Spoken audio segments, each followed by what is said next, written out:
Les exercices des engrenages, la suite. L'exercice numéro 7. Le tambour moteur de tapis roulant proposé schématiquement a les caractéristiques suivantes. N1 est égal à 1500. Deux trains à denture droite, Z2 et Z4, et le rapport de transmission entre N1 et N4 et N1 est égal à 0,1015. L'entre-axe commun est égal à 42 mm, c'est-à-dire l'entre-axe commun, l'entre-axe entre 2 et 1 est égal à l'entre-axe entre 3 et 4. Et le module normal de 3,4 est égal à 1,5 mm. Déterminez Z3 et Z1 et le module M12. Allez, on commence. Voilà l'entre-axe entre 3 et 4. Puisqu'on a ici le contact extérieur, automatiquement le module est égal à D3 plus D4 sur 2. Ou bien le module 3,4 fois Z3 plus Z4 sur 2.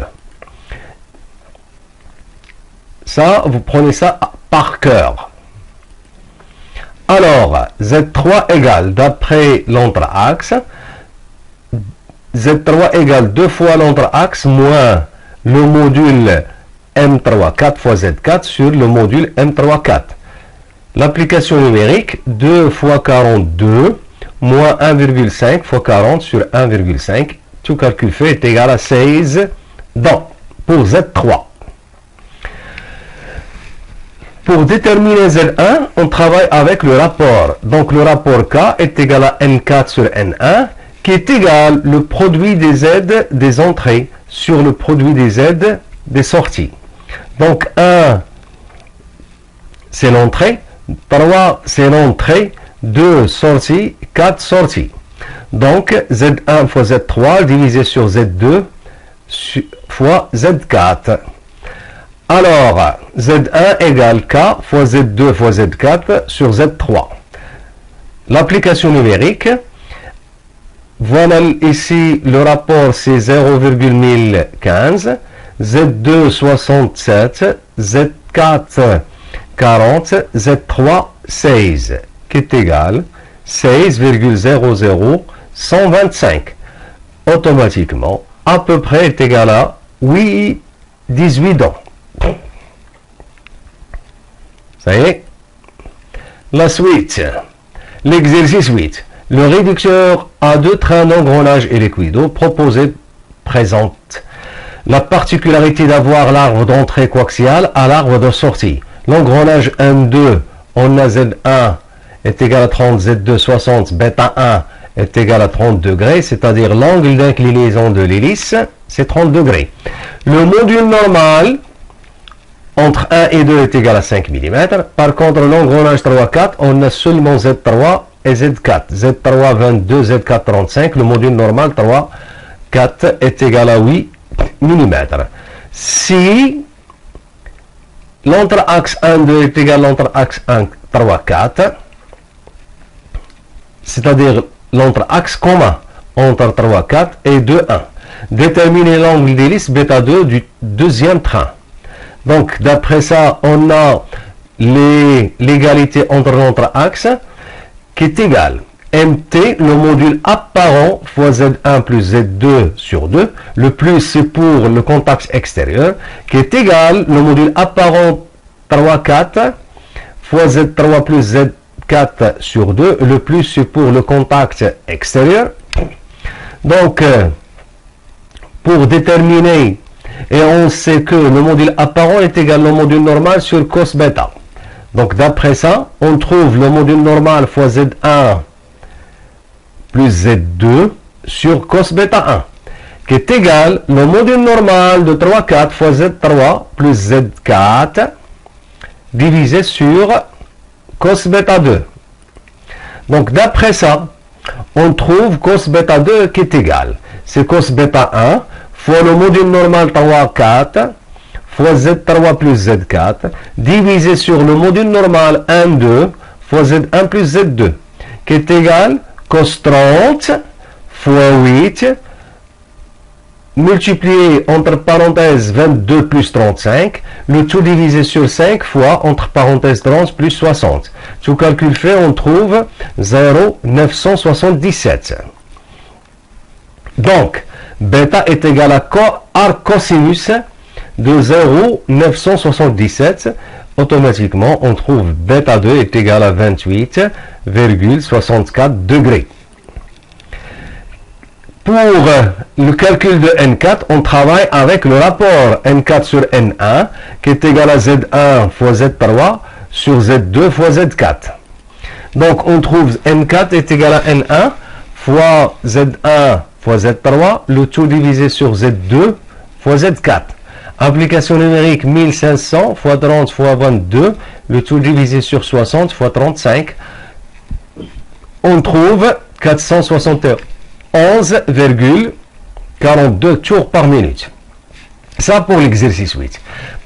Par contre, 9, l'exercice 9, le vérin à vis proposé et utilisé pour lever une charge. Voilà le vérin à vis pour réaliser le monté de cette charge.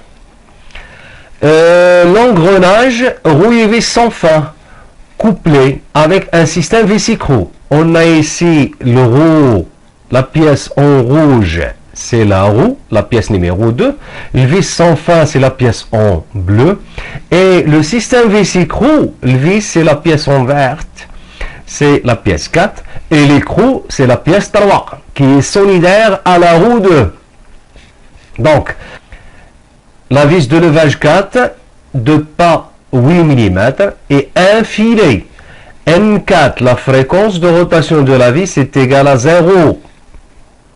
Attention, ici, 0, c'est-à-dire, le vis 4, elle réalise seulement la translation. La rotation, elle est donnée à l'écrou.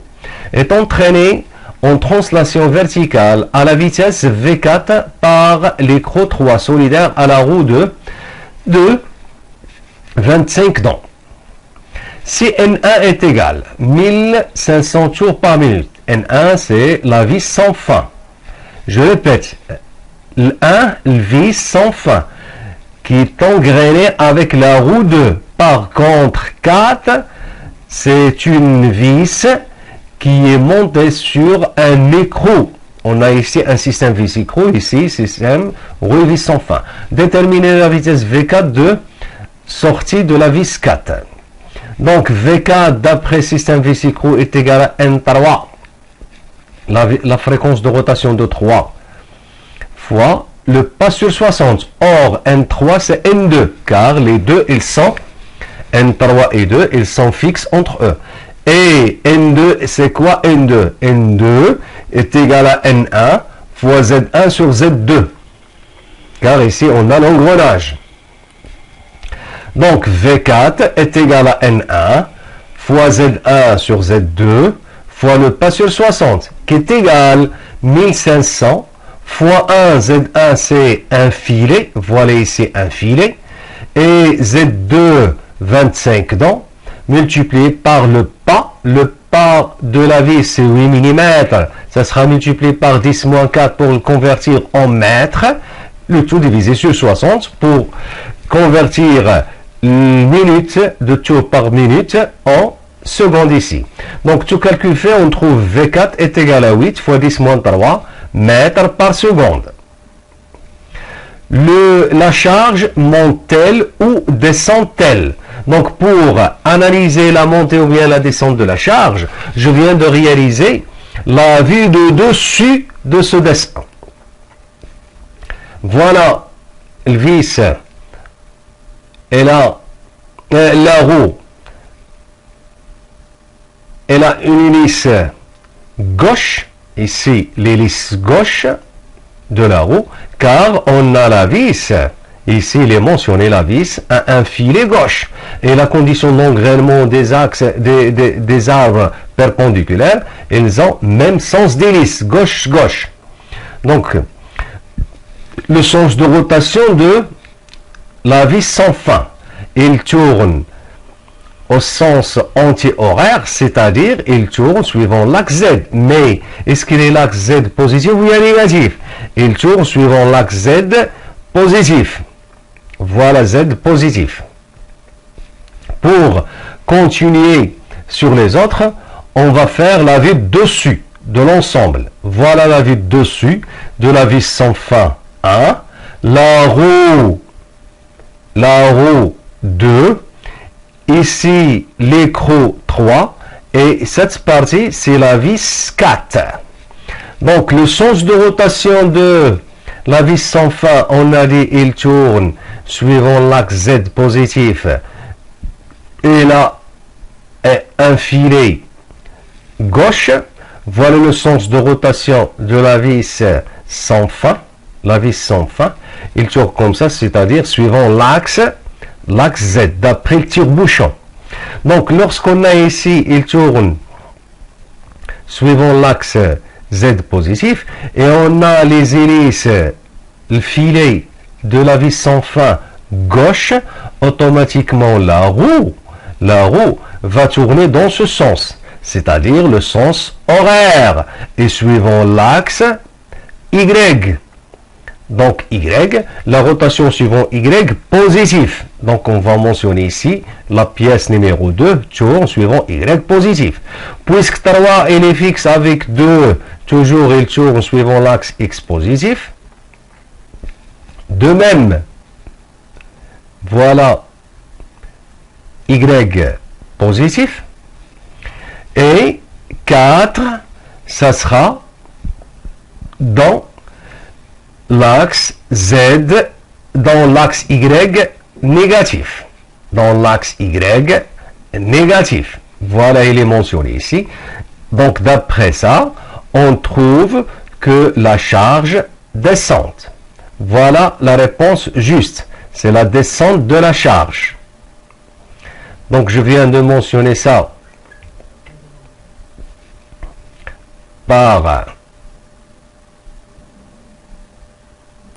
un stylo bleu. Voilà. C'est la descente de la charge.